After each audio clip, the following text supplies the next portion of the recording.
If I say Star Trek, the first things that pop into your mind in response probably are not spycraft and moral ambiguity. But then again, maybe they are.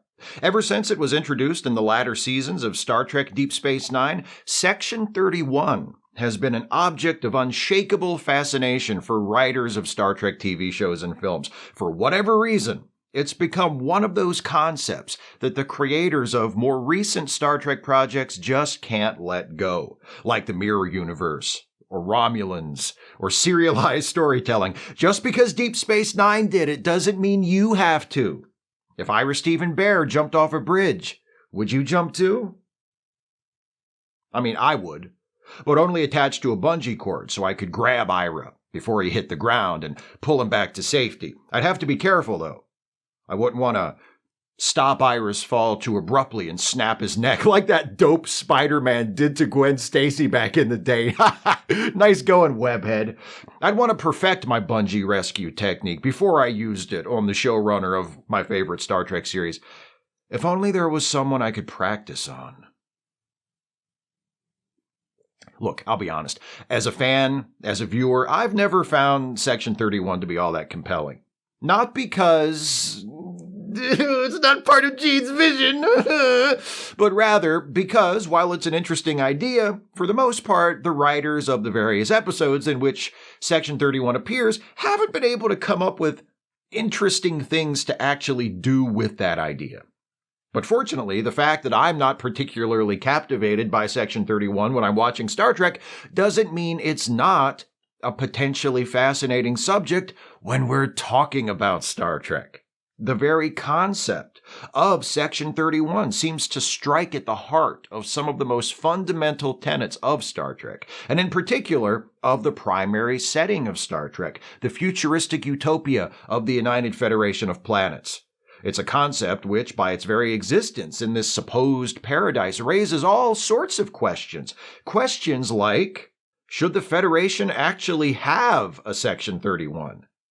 Just in case you aren't familiar with it, Section 31 is a division of Starfleet intelligence that operates in secret, theoretically anyway, and acts to protect the interests and security of Starfleet and the Federation, usually through extraordinary and morally questionable means.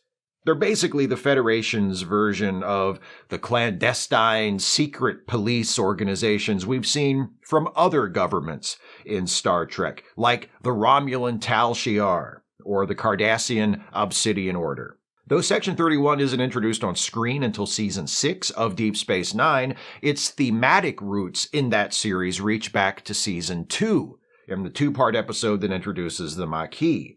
Frustrated by the situation with the Maquis, Federation citizens who have begun an armed rebellion in response to what they consider an unjust treaty with the Cardassians, Ben Sisko says to Major Kira, "Do you know what the trouble is?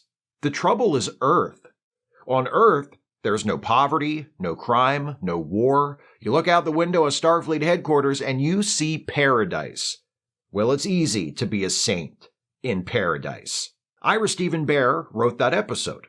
Eventually, after he became the showrunner of Deep Space Nine, he returned to that idea of Earth and, by extension, the Federation as paradise, and began to question how that paradise was maintained in a world where it was surrounded by so many hostile and formidable enemies.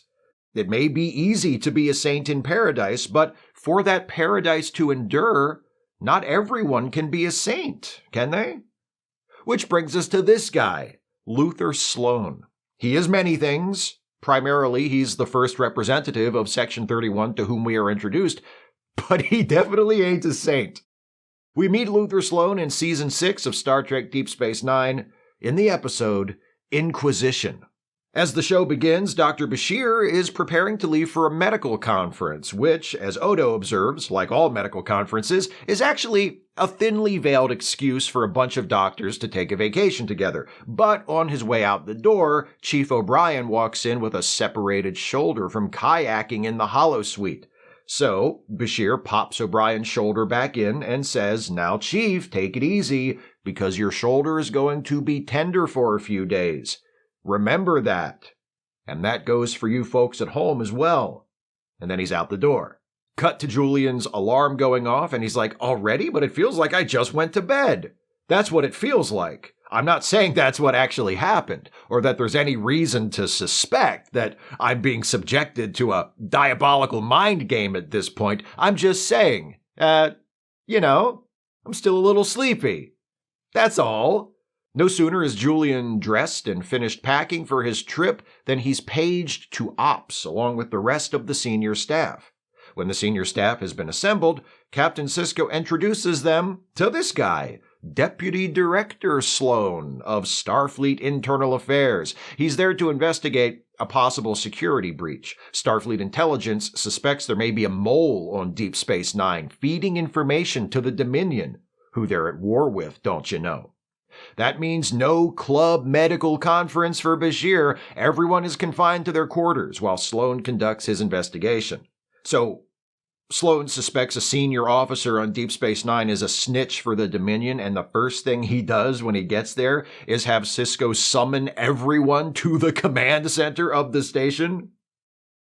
Maybe he was hoping whoever the mole was would try to send a message to the Dominion right then, and he could just catch him right away? I don't know.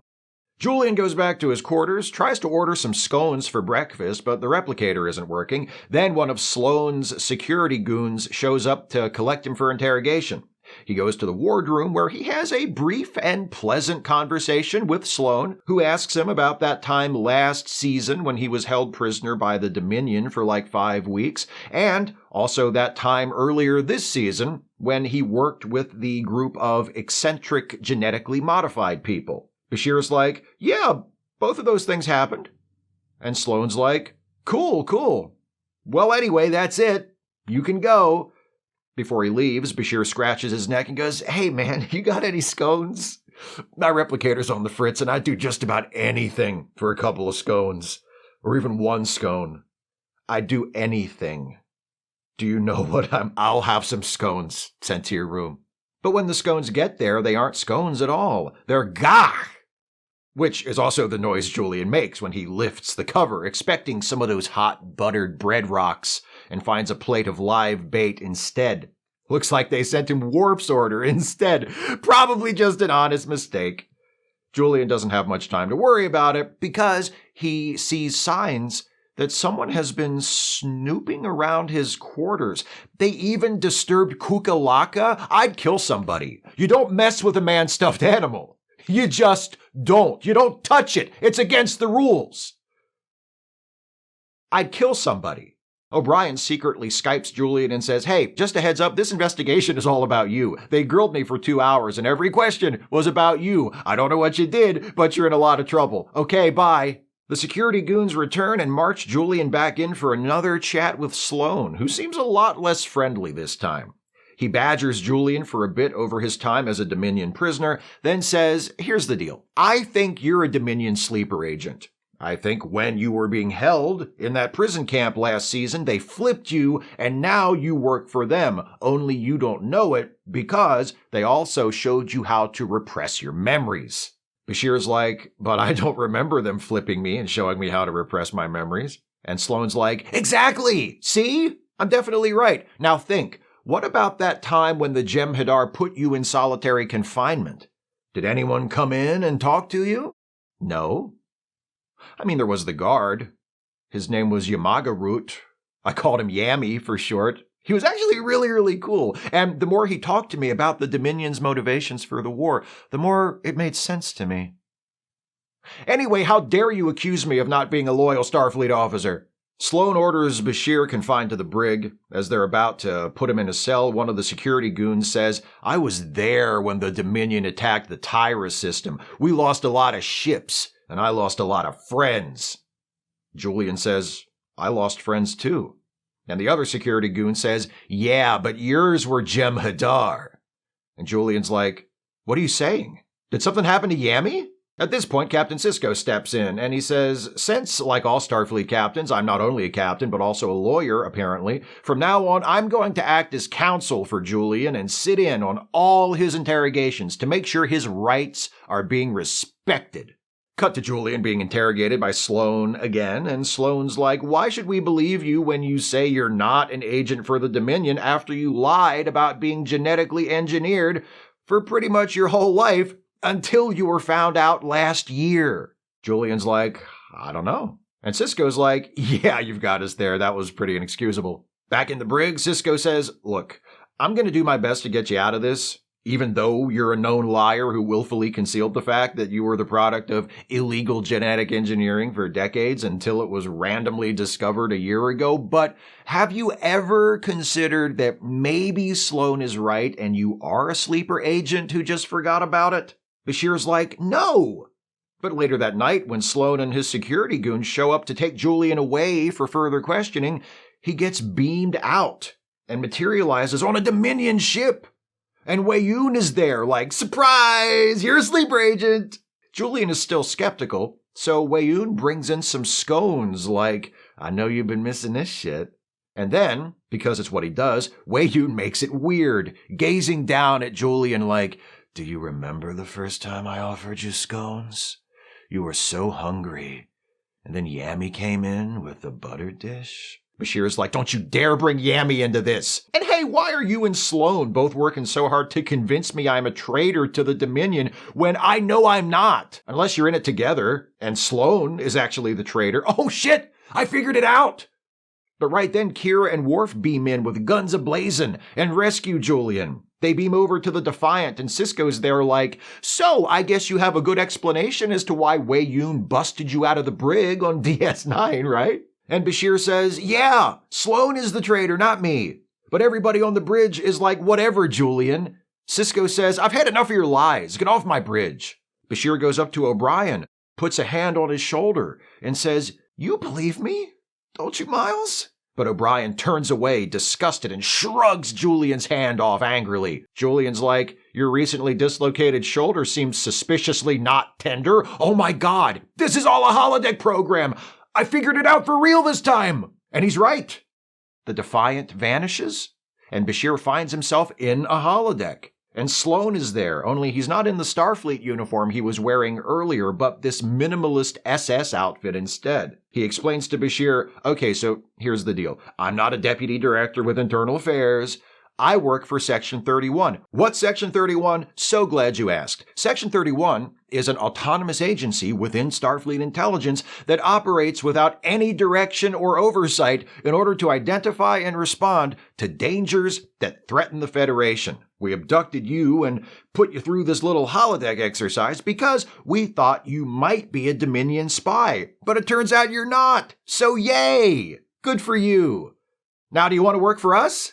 Work for your secret, unaccountable rogue black ops squad? Join your team of agents who have convinced yourselves that you're patriots willing to do what's necessary in order to preserve the principles of the Federation when actually you're probably just psychopaths with a noble-sounding excuse for murdering people and interfering with foreign governments?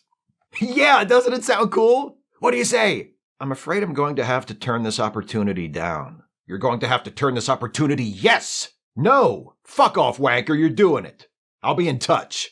And they return Bashir to DS9, and he tells Cisco and the others everything that happened, and Cisco says, I've never heard of Section 31. Starfleet Command doesn't acknowledge its existence, and there's no record of this Sloan guy, so here's what we're gonna do.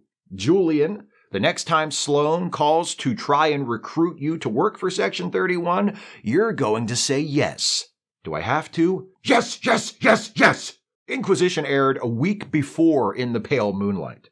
It's excellent and very deliberate timing. In that final scene of Inquisition, Bashir has a line where he asks, are we really willing to sacrifice our principles in order to survive? And Cisco says, I wish I had an answer for you, Doctor. A week later, Cisco finds out firsthand that the answer to that question is yes. That's not the last time we hear from Section 31 on Deep Space Nine. The agency and Sloan return in Season 7 in an episode called Inter Arma Enim Sealant Legis, which held the franchise's most pretentious episode title championship for 18 years until the first season of Star Trek Discovery came with some absolutely untouchable pretentious title game. The butcher's knife cares not for the lamb's cry. New champion. And then, less than a month later, Si vis pacem parabellum. Another new champion. Hard to beat Latin when it comes to choosing pretentious-sounding episode titles. Anyway, here's what happens in that Deep Space Nine episode. Once again, Dr. Bashir is preparing to leave for a conference, only this time, it's not being held on some fancy resort planet, but on Romulus, which Garrick describes as gray, just mostly gray. Sounds like fun. That night, Bashir wakes up to find Sloan sitting at the foot of his bed. Sloan tells Bashir that he has business with Section 31, and Bashir is like, "Oh, great, you're gonna stop me from attending another conference?" "No, actually, we want you to attend this conference." "That's good. And we want you to gather intelligence for us while you're there." It'll be like in school when you went on a field trip and they gave you a worksheet to fill out. This sucks. Bashir isn't thrilled about being drafted by Section 31, but Sloan doesn't give him much choice, and Captain Sisko did say to go along with it if Sloan tried to recruit him again, so Bashir agrees to do as Sloan asks. He travels to the Romulan conference aboard the USS Bellerophon, which just so happens to be the same class of starship as the Voyager, allowing this episode to reuse some effect shots as well as shoot several scenes on standing sets from Voyager. See, I knew those would be good for something eventually. During a reception aboard the Bellerophon, Bashir is mingling with Admiral Ross and Romulan Senator Kretak when Sloan approaches them, full of smiles and small talk, introducing himself as Federation cartographer Wendell Greer. After some chit-chat, he pulls Bashir aside for a private talk. Bashir is like, "If you're here, why did you need me to gather intelligence?" And Sloan says, "Never mind that now. There's some information you need before we arrive at Romulus. I left a pad in your quarters that I want you to study." There is a worksheet! Bashir does his homework, which involves learning about a couple of prominent Romulans, Neral, the praetor of the Romulan Empire, and Koval, the head of the Tal Shiar. Koval. To me, he'll always be low-key. Anyway, Sloan reveals Bashir's mission. Section 31 suspects that Koval might be suffering from a degenerative neurological disease called Tuvan syndrome. Sloan wants Bashir to observe Koval during the conference and attempt to determine whether he has Tuvan syndrome or not. Bashir suspects that Sloan hopes to use Koval's illness, if it exists, to prevent him from gaining more power in the Romulan government, but Sloan's like, "Just diagnose the guy and let me worry about the Black Ops shit, okay?" So Bashir is at the Romulan conference a little later, hanging out, when Koval comes up to him and says, "Hey, you remember that deadly virus you were trying to cure in that episode from Season 4, The Quickening? Can you replicate that?" Bashir says, "No, not really, but that's okay because we have other methods of manufacturing vaccines against it." Koval's like, "I don't give a shit about vaccines. I want to continue standing in this room full of diplomats and military people and openly discuss my desire to acquire the quickening to use as a biological weapon. Now, are you cool with that? Our governments are allies now, so I guess? But not really." Later, after Bashir finishes a lecture, Sloan walks up to him and asks for a report on Koval. Bashir says that based on his observations, Koval might be in the early stages of Tuvan syndrome, but it's impossible to know for sure just by looking at him. Sloan says, "Okay, but if he does have it, is there any way to accelerate the progress of the disease so that it, I don't know, for example, kills him really, really fast?" Bashir's like, "If you're asking me to help you assassinate the head of the Tal Shiar and make it look like natural causes, just say so, dude. You've been in my bedroom." But Sloan says, "Never mind," and that's that. Bashir meets with Admiral Ross, who has been in the loop on this whole Sloan Section 31 thing. They decide that Sloan's goal is to stop Koval from gaining a seat on the Continuing Committee, which is kind of like the Romulan version of the Federation Council. Sloan would rather Senator Kretak get the seat, and Ross actually agrees with him, since Kretak is less likely to want to stab the Federation in the back than Koval. Bashir tells Ross he thinks Sloan must have a Romulan accomplice to help him in his plan to kill Koval, but Ross refuses to warn the Romulans about the possibility, worried it could cause more problems than it would solve. Ross agrees to confine Sloan to his quarters for the rest of the conference, but that's as far as he can go. Before Sloan can be arrested and confined, Bashir learns that Admiral Ross has suffered an aneurysm and is in sickbay. What an unfortunate coincidence.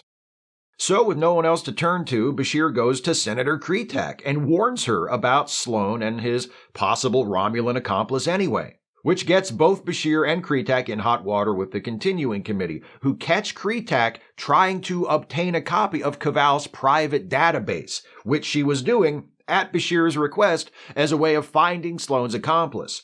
Bashir is detained by Caval and subjected to a brain scan, but apparently Bashir's genetically enhanced super brain isn't scannable, so Caval just brings him before the committee. Bashir admits everything, tells the truth, tries to explain that he was worried Sloan was going to assassinate Caval and he wanted to prevent that from happening. Then Caval brings in Sloan himself, who looks like he hasn't been having the greatest time. Caval tells the committee that the Tal Shiar has investigated Sloan and discovered that he was the protege of a Starfleet admiral who was killed, probably by the Tal Shiar, but Caval doesn't confirm this, of course. Sloan has attempted to orchestrate the killing of Caval in retaliation. Caval also says that his investigation has revealed that there actually is no such department as Section 31, that Sloan invented it as part of his assassination plot, so that if he succeeded, the blame would fall on him and his fictional rogue agency rather than Starfleet itself. After hearing all of this, the Praetor announces that Senator Kretak has been found guilty of treason and will be sentenced at a later date, that Dr. Bashir will be returned to the Bellerophon and allowed to return home, and that Sloan will be held for further questioning by the Tal Shiar. That doesn't work for Sloan, who breaks free of his guard and grabs a weapon. Caval pulls his own weapon and fires, and Sloan is vaporized. Back aboard the Bellerophon, Bashir has another talk with Admiral Ross. He's like, "Hey, where's Sloan? Because I know that shit Caval was saying about Sloan inventing Section 31 was bullshit, and I also know that your aneurysm, which forced me to go to Senator Kretak, was too convenient to be legit. So what's up?" Ross doesn't know everything, but he does know that Sloan was supposed to be beamed away a moment before Caval's phaser blast hit him. Ross doesn't know if it worked, but that was the plan. Ross also knows that Caval is the Romulan mole working with Section 31, and that the plan all along was to make sure he got the seat on the Continuing Committee and not Senator Kretak, because Kretak is a patriot and would always do what was best for Romulus, even if it meant breaking the alliance with the Federation. Now that Caval, head of the Tal Shiar and Federation double agent, will be on the committee, the alliance is on firmer footing. Bashir says, "Aren't you bothered by any of this?" And Ross says, "Yeah, I'm bothered by it, but you know what bothers me more? All of our people who have been dying in this war with the Dominion for the last year and a half." Bashir says, "That's a glib answer." So Ross says, "Inter Arma Enim Sealant Legis." And Bashir's like, "That's less glib, thank you." Inter Arma Enim Sealant Legis is a quote from Cicero. Bashir repeats the Latin phrase in English. It means, in time of war, the law falls silent. In other words, Ross is saying, desperate times call for desperate measures. And even though he doesn't like it, he did what he had to do to give their side the best shot at winning the war. Bashir isn't satisfied with that answer, and Ross says, "Well, good thing you don't have to be satisfied with it then, huh? Now get out of my face." Back on Deep Space Nine, Bashir receives another late-night visit from Sloan, who is indeed still alive, and tells Bashir he's just dropping in to say thank you. For what? For being a decent human being, Sloan says. "We knew that when push came to shove, you would do the right thing. Reach out to Senator Kretak and ask for her help in preventing the assassination of Caval. We were counting on it." Sloan tells Bashir that people like him, people of principle and conscience, are the sort of people the Federation needs. But he says that people like Bashir are the reason the Federation also needs Section 31. "We exist," Sloan says, "because someone has to protect men like you from a universe that doesn't share your sense of right and wrong." That'll do not just as a mission statement for Section 31, but as a pithy summary of how Sloan, and presumably other Section 31 agents, justify their activities to themselves and to others when pressed. They play by the devil's rules, but they're on the side of the angels. Sounds almost heroic. But Ira Steven Behr and his fellow creators of Deep Space Nine didn't introduce Sloan to the series so we could admire his brutal but effective patriotic pragmatism. They introduced him to challenge us, to compel us to think about when the ends justify the means and when they don't, and where the dividing line should be drawn. Sloan and Section 31 appear in one more Deep Space Nine episode near the end of Season 7, the third to last episode of the series, in fact. It's titled Extreme Measures, and it deals with Bashir and O'Brien luring Sloan back to Deep Space Nine so they can capture him and extract a crucial piece of information from him. That information, the cure for a disease that is currently killing Odo. In a previous episode, Bashir and O'Brien deduced that Section 31 was most likely responsible for creating the disease and surreptitiously infecting Odo with it, which they did, hoping he would pass it along to his fellow changelings, the founders of the Dominion, which he did. Since Section 31 created the disease, Bashir and O'Brien figure Sloan probably knows what will cure the disease too. Bashir and O'Brien inform Captain Sisko of their plan and of their suspicions regarding the origin of the illness killing Odo and the founders, and Sisko is like, citizens of the Federation orchestrating a genocide. Well, I never. Let me pause there for a sec. Remember in Star Trek TNG when they picked up Hugh, the little lost Borg, and Captain Picard told Geordi and Data to come up with a way to use him to commit genocide against the Borg? And then Geordi and Data came up with a way to use Hugh to commit genocide against the Borg, but Picard changed his mind about doing the genocide at the last minute because he suddenly remembered it was against his principles. And then a couple of years later, Admiral Nechayev came to see Picard and was all mad at him because he didn't do the genocide. You remember that? I was just thinking about it. Anyway, Julian lures Sloan to the station by sending Starfleet Medical a message saying that he has discovered the cure for Odo's disease. Sloan takes the bait, Bashir and O'Brien capture him, but Sloan's like, good luck getting any info from my corpse, and immediately commits suicide. So Bashir takes the only reasonable course left open to him. He does some Star Trek shit so that he and O'Brien can enter Sloan's mind and look for the cure before his brain activity ceases. Long story short, it works, they cure Odo, Sloan stays dead, and everyone lives happily ever after. Except Sloan, and Weyoun, and the millions of people who died during the war, but that's not important right now. What's important right now is Section 31.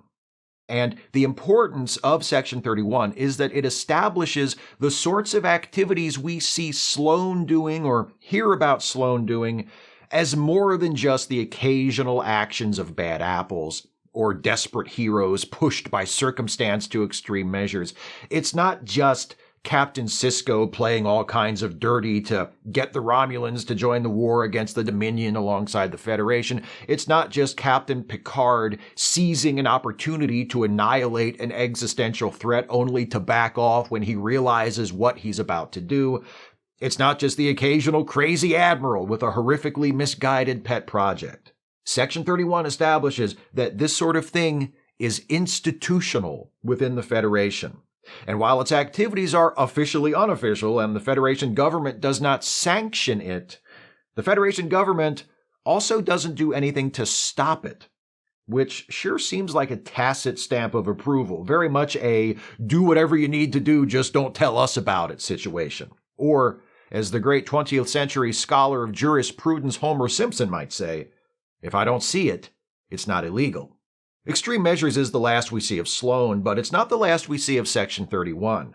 In Star Trek shows produced after Deep Space Nine, the agency has been depicted as an accepted, though still officially disavowed, part of Starfleet operations. In Star Trek Enterprise, Malcolm Reed is revealed to have worked with Section 31 earlier in his career, and he's pressed back into service to assist with Section 31's involvement in the abduction of Dr. Phlox, who is drafted to find a cure for a virus that is turning post-TOS Klingons into TOS Klingons. In Star Trek Discovery, Section 31 is portrayed as being kind of an open secret. The agency has its own ships and its own distinctive black Starfleet badges. Lower-ranking officers seem mostly ignorant of its existence. The black badges they see occasionally raise questions, but those questions aren't answered. But higher-ranking officers, such as Captain Pike and Admiral Cornwell, are very much aware of Section 31 and even seem to have worked with it in the past. The Section 31 we see throughout the second season of Discovery operates very differently than the version of the agency we're introduced to on Deep Space Nine. Instead of meeting covertly with individual officers, section agents conduct briefings for multiple members of the crew and walk freely throughout the ship, openly going about their Section 31 shit. The agency recruits both Ash Tyler and the Mirror Universe version of Philippa Georgiou to its ranks, and neither of them seem too concerned with hiding what they're doing or who they're doing it for from anyone else. Plus, in Discovery, we learn that Section 31's leadership includes active-duty Starfleet admirals, and that the agency operates a powerful artificial intelligence called Control that is supposed to be a threat assessment tool, but which eventually goes all Skynet and tries to kill everyone. So, the whole super-secret Black Ops org thing feels like an affectation more than anything. Of course, Season 2 of Discovery is set around 120 years before the events of Deep Space Nine, so we can always just assume that a lot changed in that time. That Section 31 grew more secretive and insular, until eventually it became unmoored from the rest of the Starfleet hierarchy altogether. There's actually a pretty clever allusion to this in the second season finale of Discovery. To prevent Control from obtaining a powerful alien archive that it could use to destroy all life in the galaxy, the Starship Discovery has taken the archive nearly 1,000 years into the future. Captain Pike, Number 1, and Spock are being debriefed by Starfleet afterwards, and they all maintain the cover story that Discovery was destroyed. Captain Pike places blame for the whole thing on Section 31, and Starfleet agrees. The guy debriefing Pike assures him that Section 31 is going to be reformed, and in the future it will be more transparent. That's called dramatic irony, kids. It's a thing writers do sometimes to create an effect by exploiting the difference between the knowledge of the audience and the knowledge of the characters. I think it's neat. Section 31 also exists in the Kelvin timeline version of Starfleet, as seen in Star Trek Into Darkness. That Section 31 seems a lot like the one we see in Season 2 of Discovery. It's an unknown organization as far as the public and most of the Starfleet rank and file are concerned, but the leader is an active-duty Starfleet admiral, and its activities aren't exactly subtle. And here's the thing. The more overt form of Section 31 we see in Discovery and Star Trek Into Darkness isn't as dramatically compelling as the unsanctioned and invisible cadre of ghosts that we see in Deep Space Nine, but it's much better suited to the point being made by including Section 31 in the story in the first place. If Section 31 is truly an unsupervised, unsanctioned agency, that kinda lets Starfleet and the Federation government off the hook for what it does. Not entirely. Deep Space Nine establishes that there are at least a few high-ranking officials like Admiral Ross who know about Section 31 and turn a blind eye to it, but to a certain extent. If it's a rogue agency that almost nobody even knows about, then Starfleet and the Federation aren't necessarily responsible for what it does.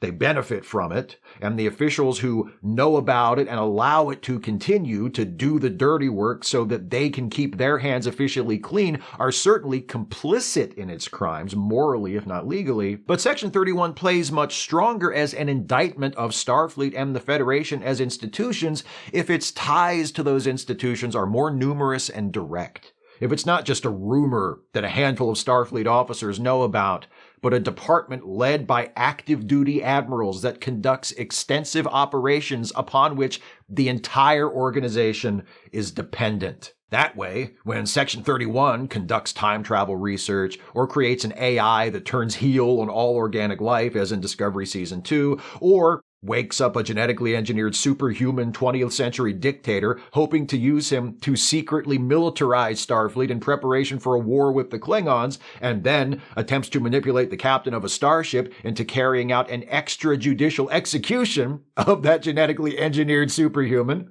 as in Star Trek Into Darkness, it's not some autonomous gang of misguided, self-described patriots doing that. It's the Federation doing that. Just like when the CIA helps to overthrow governments in Iran and Guatemala and Brazil and lots of other places, and attempts to assassinate the head of state of Cuba, among others, and allegedly participates in international drug trafficking and operates a detention and interrogation program that involves torturing prisoners and does all the other fucked up shit the CIA does. It's not a bunch of renegade spies running amok. It's the United States doing it. Because Star Trek isn't about people living on spaceships in the future. It's about us, right here, right now. That being the case, the best question to ask isn't, should the Federation have a Section 31? A better question is, what does the fact that it has an organization like Section 31 tell us about the Federation? And perhaps the most important question the creators who introduced Section 31 to Star Trek want us to ask is, what does the fact that our governments have such organizations say about us?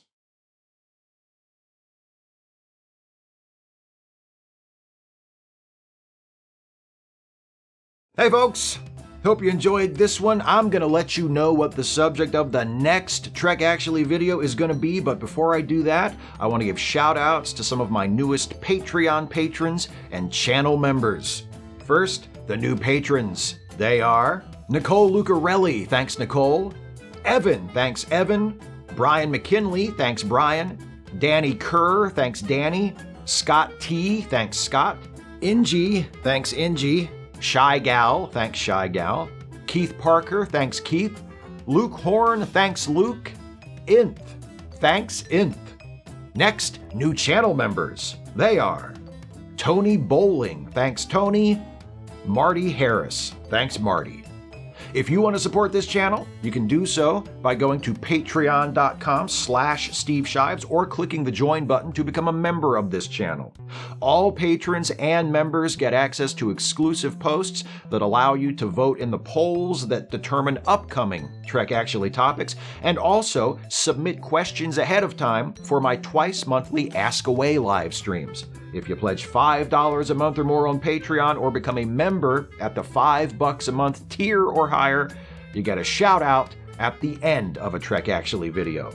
If you'd rather give a one-time gift than a recurring monthly contribution, you're always more than welcome to do that by clicking the thanks button right below the video or via PayPal or Venmo. The links for those are in the video description. Many thanks. If you like what I do on YouTube, especially the Star Trek related stuff, you should also check out my side projects. The Ensign's Log, the Star Trek themed comedy podcast that I'm on alongside Jason Harding and Dana Cole, and Trek Reluctantly, the watch-along stream Dana and I do every Wednesday starting at 6 p.m. Eastern on this channel right here. And as always, links are in the description. Now, to next month's Regulation Trek Actually topic, and not for the first time, and I'm sure not for the last, my patrons and members have given me a gift. I do not attempt to steer the monthly polls I use to decide future video topics toward any particular result, but I do often privately have my favorites, and it's always nice when one of them wins and I get to do a video about that topic. Such is the case with the topic of next month's video. In this series, I mostly talk about Star Trek projects from the previous era of the franchise, for obvious reasons, I think. There are a lot more of them, for one thing. And for another thing, the TV series from previous eras are all complete and can be considered in totality. But I still like to turn my attention to the current generation of Star Trek every once in a while, because there's a lot of good stuff and a lot of interesting stuff being produced right now. Among the best and the most interesting is Star Trek Strange New Worlds. And next month's topic will allow me to take a look at Strange New Worlds and one particular episode from that outstanding first season that has been the subject of some controversy among certain fans. The topic of next month's video: did Star Trek Strange New Worlds actually rip off Ursula K. Le Guin? Can't wait for that one. That's next month. I'll be back then. and a bunch of times before then. So until the next time I see you, whenever that is, thanks for watching, and take care, everybody.